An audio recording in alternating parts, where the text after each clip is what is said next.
Hello everyone, welcome to learning science.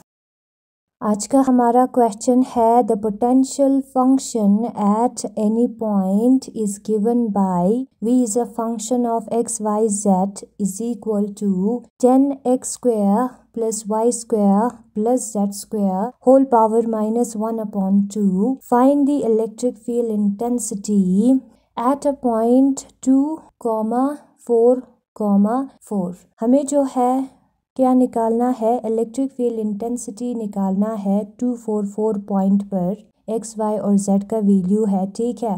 और यहाँ पर पोटेंशियल का वैल्यू दिया हुआ है, potential as a function of x, y, z दिया हुआ है। तो हम लिखते हैं सबसे पहले सॉल्यूशन को।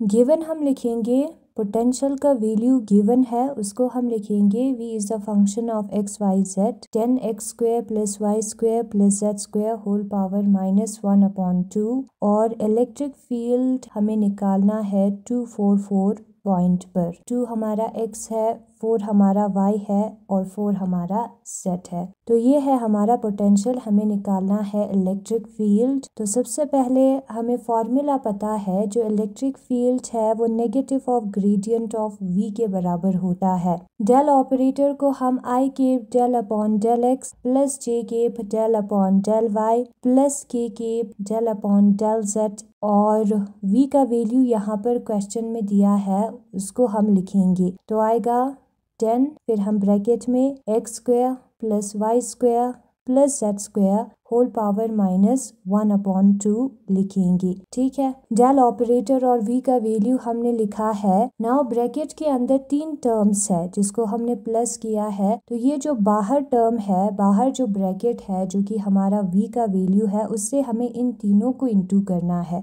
ठीक है। 10 तीनों में आएगा तो हम 10 को बाहर कॉमन निकाल लेते हैं, -10 को। तो अंदर बचेगा i cap del upon del x square plus y square plus z square whole power -1/2 plus j cap del upon del y। इस टर्म को हम लिखेंगे जो कि ब्रैकेट के बाहर है, ये v का वैल्यू 10 को तो हमने बाहर निकाला है, ठीक है। Whole power -1/2 plus k cap del upon del z x square plus y square plus z square whole power -1/2। Bracket को हमें करना है बंद। फिर उसके बाद हमें क्या करना है, फिर उसके बाद जो है -10 को हम यूं ही लिखेंगे, i केप लिखा। ये जो टर्म है जिसका पावर -1/2 है, उसको हमें डिफरेंशिएट करना है विद रिस्पेक्ट टू x। तो x पावर n जो है वो nx पावर n-1 होता है, डिफरेंशिएशन का फॉर्मूला है, वही हमने अप्लाई किया है। पावर को हम लिखेंगे, ब्रैकेट के अंदर जो टर्म है उसको हम लिखेंगे, फिर पावर -1 लिखेंगे। y स्क्वायर और z स्क्वायर का partial differentiation with respect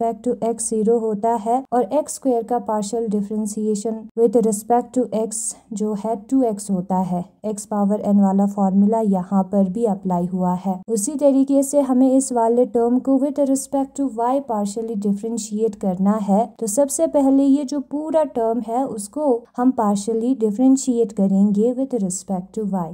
power आएगा, फिर जो ब्रैकेट के अंदर टर्म्स है वो आएगा, फिर पावर में 1/2 -1 आएगा। x power n is equal to nx power n-1 वाला फॉर्मूला है।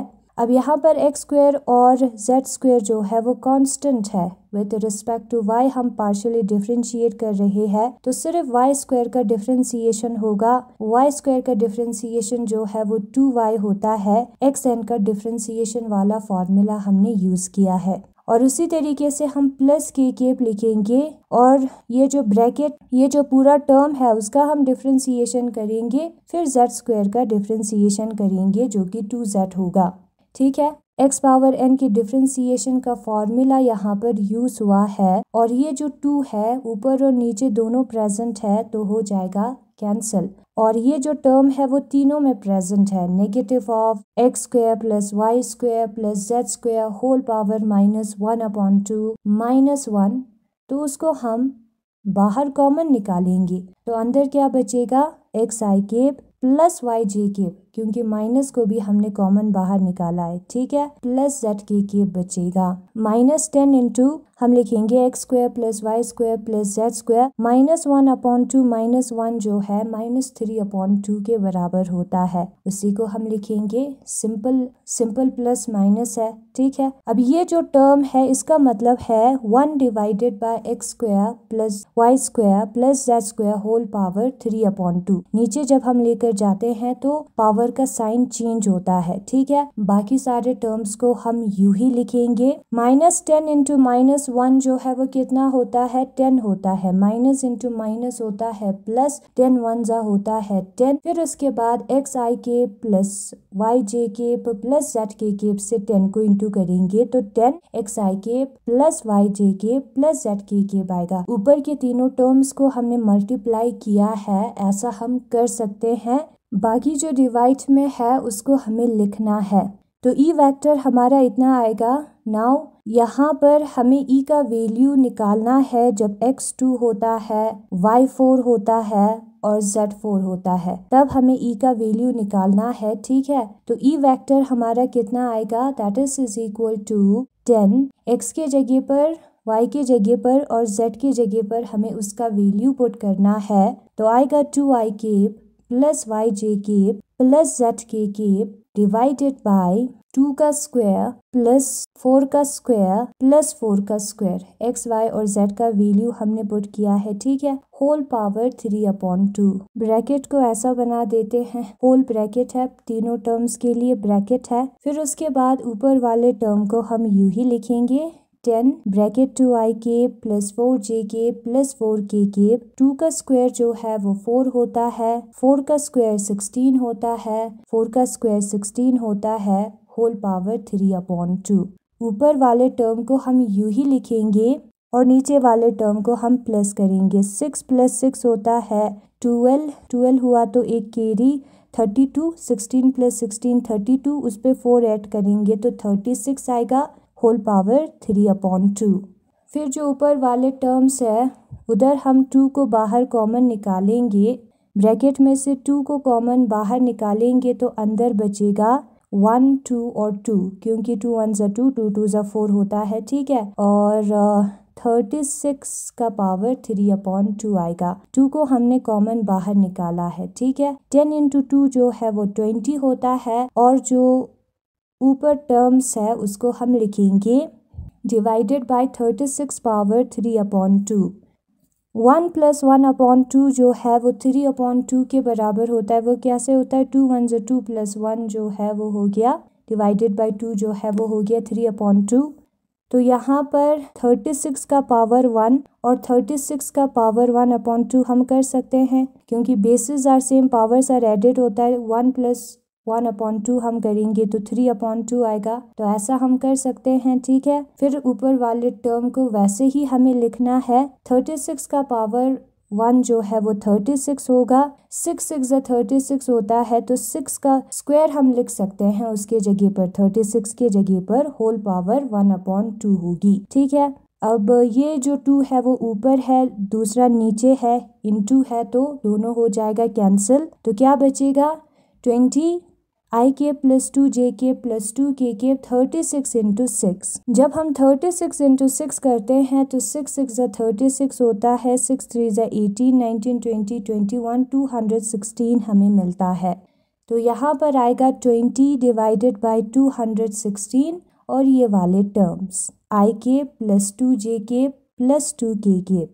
ना हम 20 डिवाइडेड बाय 216 निकालेंगे कैलकुलेटर का यूज़ करके, और वो जो है 0.09 के बराबर होता है, और बाकी टर्म्स को हमें यूं ही लिखना है, ठीक है। और ये जो 0.09 है उससे हमें ये जो 3 टर्म्स ब्रैकेट के अंदर है उसको इनटू करना है। 0.09 इंटू 1 जो है वो 0.09 होता है। 0.09 इंटू 2 जो है वो कितना होगा, 9 2 जा होता है 18, 1 यहाँ पर कैरी लेकर जाएंगे। 2 इंटू 0 होता है 0 + 1 जो है वो 8 हो जाएगा। फिर 2 इंटू 0 होता है 0। पॉइंट के बाद 2 नंबर है तो हमारा पॉइंट 2 नंबर के आगे आएगा, यानी कि 0.09 इंटू 2 जो है 0.18 के बराबर होता है। तो 0.09 आई केप आएगा प्लस 0.09 इंटू 2 का वैल्यू हम पुट करेंगे जे केप प्लस 0.09 इंटू 2 का वैल्यू हम पुट करेंगे के केप आएगा। ठीक है, ये है हमारे ई वेक्टर का वैल्यू। ना हम इसका मैग्नीट्यूड निकालेंगे तो ये जो आगे नंबर है आई केप जे केप और के केप के उसका हमें करना है स्क्वायर, तो करते हैं स्क्वायर और उसको हमें प्लस भी करना है और प्लस करने के बाद अंडर रूट करना है उसका। अंडर रूट का मतलब होता है raise to power 1/2, under root ही हम लिखेंगे। इन तीनों नंबर का सबसे पहले हम स्क्वायर निकालेंगे। ठीक है, जब हम स्क्वायर निकालते हैं तो हमें कितना मिलता है, इन तीनों नंबर्स का हमने स्क्वायर करके प्लस करके अंडर रूट किया है। 0.09 का स्क्वायर 0.0081 होता है और इन दोनों का स्क्वायर 0.0324 होता है। प्लस करेंगे तो 0.06561 आएगा, अंडर रूट करेंगे तो 0.256 आएगा, जिसको अगर हम राउंडिंग ऑफ करेंगे तो 0.26 आएगा। इसका अगर हम राउंडिंग ऑफ करेंगे तो 0.3 आएगा और 0.27 का भी राउंडिंग ऑफ करेंगे तो 0.3 आएगा। ये हमारा आंसर है। बुक में 0.27 है इसलिए ये दोनों सिमिलर ही है। ठीक है आंसर। तो यहाँ पर हमने क्वेश्चन देखा, पोटेंशियल का वैल्यू दिया है और हमें इलेक्ट्रिक फील्ड इंटेंसिटी निकालना है इस पॉइंट पर। सोल्यूशन में हम पोटेंशियल का वैल्यू लिखेंगे जो कि क्वेश्चन में दिया है, इलेक्ट्रिक फील्ड का फॉर्मूला लिखेंगे जो कि negative of gradient of v के बराबर होता है, डेल ऑपरेटर का वैल्यू और v का वैल्यू लिखेंगे और इन दोनों को हम इनटू करेंगे। इस वाले टर्म से इनटू होगा, इस वाले टर्म से ये पूरा टर्म इनटू होगा, इस वाले टर्म से ये पूरा टर्म इनटू होगा, बीच में प्लस है इसलिए। ठीक है, फिर उसके बाद हमें ये जो पावर है उसका हमें डिफरेंशिएशन करना है, x पावर n वाला फॉर्मूला लगेगा। फिर उसके बाद एक्स स्क्वायर का हमें डिफरेंशिएशन करना है। इन दोनों का डिफरेंशिएशन नहीं होगा विद रिस्पेक्ट टू x। ठीक है, इन दोनों का डिफरेंशिएशन 0 होगा। वही सेम चीज यहाँ पर भी करना है लेकिन विद रिस्पेक्ट टू y और z होगी। ठीक है, ये 2 और ये 2 कैंसिल होगा, यहाँ पर भी कैंसिल और यहाँ पर भी कैंसिल। ये वाला टर्म तीनों में प्रेजेंट है तो उसको हमने कॉमन निकाला है तो अंदर ये वाला टर्म बचेगा। माइनस इंटू माइनस जो है वो प्लस होता है तो 10, ये वाला टर्म हम लिखेंगे और इस वाले टर्म को लिखेंगे। जब हम इस वाले टर्म को डिवाइड में लेकर जाता है तो पावर में चेंज आता है। ठीक है, फिर उसके बाद हमें x, y और z का वैल्यू क्वेश्चन में दिया है, उधर हमें इलेक्ट्रिक फील्ड निकालना है तो x, y और z का वैल्यू हम निकालेंगे। इलेक्ट्रिक फील्ड तो हमें मिल गया, पर्टिकुलर x, y और z पर हम वैल्यू पुट कर देखेंगे इलेक्ट्रिक फील्ड को। ठीक है, तो हमें इतना मिलेगा, इसका स्क्वायर करके प्लस करेंगे तो 36 पावर 3/2 आएगा। यहाँ से हमें 2 बाहर कॉमन निकालना है, इन दोनों को डिवाइड करेंगे तो 0.09 आएगा। इससे हमें इनटू करना है तीनों को क्योंकि बीच में प्लस है इसलिए। इसका मैग्नीट्यूड निकालना है जो कि कोफिशिएंट के स्क्वायर प्लस अंडर रूट के बराबर होता है और वो जो है 0.27 यूनिट होता है। ये हमारा आंसर है। मुझे 0.26 मिला। 0.26 और 0.27 अप्रोक्सीमेटली इक्वल है